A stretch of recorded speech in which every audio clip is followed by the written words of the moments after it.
Chiamaka from Zip Automation. So today has a slight twist to it. I have two of my colleagues here that I'm going to be asking questions on what they thought or wish they knew before they became industrial engineers. This is Dimeji and this is Temitokwe. And guys say hi. Yeah, hi. Okay, so my first question goes to you, Dimeji. Yeah. For a newbie that just wants to start learning industrial automation, what do you suggest the person focuses on or invest his or her time in? Well, I would say try to master one of the two major brands, which is Siemens or Allen Bradley. It's always better to just go in one direction first. There are a lot of online resources, software, videos that you can watch.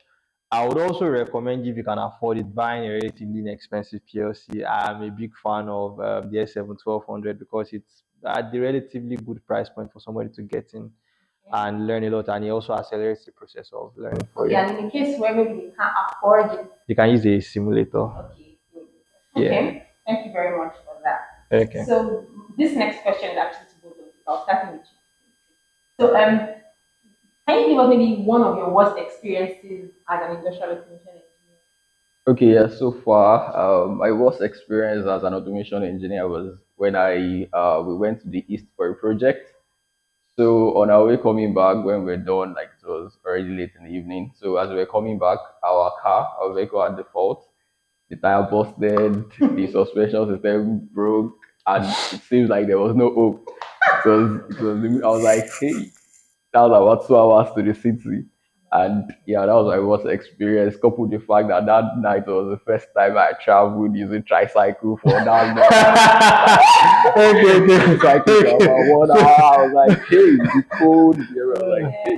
So that was my worst experience so far. Yeah. Thank you. Okay, but then eventually, like after the whole hustle bustle, the project work like it came together. Yeah, we were able to commission the project.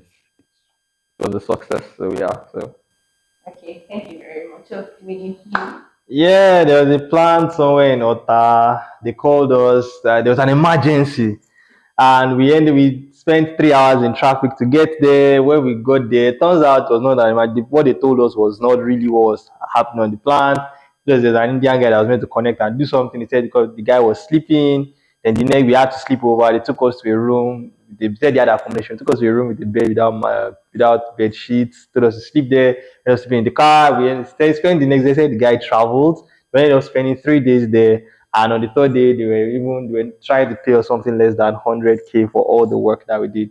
So that was, I think, that was for me the most negative. But what I would say is that the joy of accomplishing a project and building things and seeing them come to life usually outweighs any sort of suffering that might have preceded it. Yeah, let's put it that way.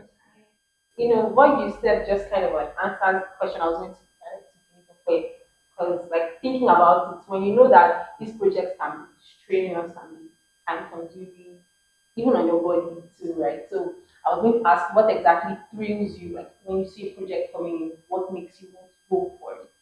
And you already said that it's because of The creative, yeah, and the creative process, I think is what I would say.